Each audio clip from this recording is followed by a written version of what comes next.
Hello everyone, I'm literally in the same room as Guy, which makes an absolute change because we're never normally together. So yeah, two people in the same room. Welcome everybody, it's lovely to see most of you on screen again. I'm really sorry that we are in this position again. We really had hoped to have a person, but as Guy said, fingers crossed, and that can happen next year. I do hope you're all well, and yeah, exciting day all round, Jurassic January, and possibly a report to read on the news this afternoon. See what happens today. So yeah, as Guy said, we've got some great speakers today. I'm just going to tell you a little bit about where we're at, I guess, with the Trust at the moment.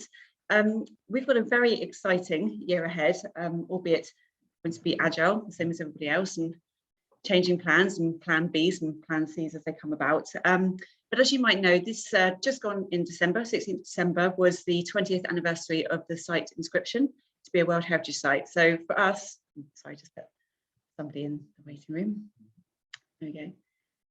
So for us, this has been, I guess, about a year in planning of what we're going to do to celebrate this momentous occasion, these 20 years of being a World Heritage Site.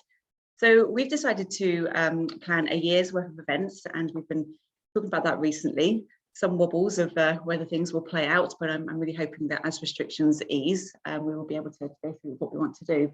So today, obviously, through the speakers that we have as well, we're going to be looking at tourism, and particularly heritage and culture and how that forges the way forward here on the Jurassic Coast. And what we're looking to for this coming year with this year of celebration is to involve as many partners as we can, so our heritage partners and our business partners, to have a year's programme of what we will be delivering, which I've got a few of them written down here of what we're going to do without going into too much detail. But we are starting in April, so the start of the season when people will hopefully be coming back to visit the site.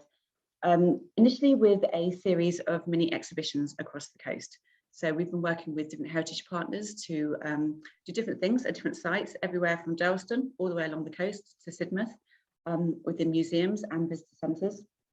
So different things happening at each site in different times of the year. There will be some showcasing of fossils that have never been seen before.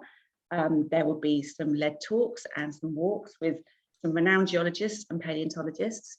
And just to make it a bit more inclusive for everybody, we're doing some other interesting things. We have an events evening with a meal and some speakers that are coming from sporting backgrounds. So hopefully some Olympians who train on our coast are going to go and talk to us about what inspires them about the Jurassic Coast, as well as a talk from a very renowned chef, I believe, who's looking to host this for us as well. So that will be a really exciting evening.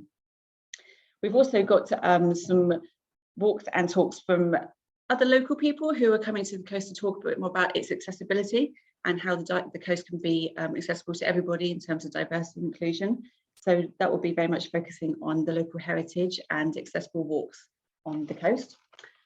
In addition, we've got some really exciting citizen science projects, which we're hoping to launch in a couple of the museums here along the coast, which I don't want to go into too much detail to give it away, but it'd be really inspiring to new scientists and younger people and local communities who want to start learning about the rocks and the fossils of the coast. So that'll be something we're going to be delivering as well. That's all going to be backed up with our digital work. So back in the summer, we as a trust took the decision to invest very much in our digital capacity. And we brought on, I think she's actually here, but she's, you can't see her. We brought on Lauren, Dr. Lauren Sewell into our team, who is an earth scientist. And Lauren is going to be mirroring everything that we do physically on the coast with our digital offer, so it can be accessed by people accessed by a wider audience, hopefully nationally. So everything that we do physically, people can see and get involved with. Amongst that, in terms of our digital exploration, we are hoping to bring the grandfather of the Jurassic Coast, Professor Dennis Funston, to do an online blog and sort of a talk exchange about different subjects, so people can converse with Dennis directly online, which would be really exciting as well.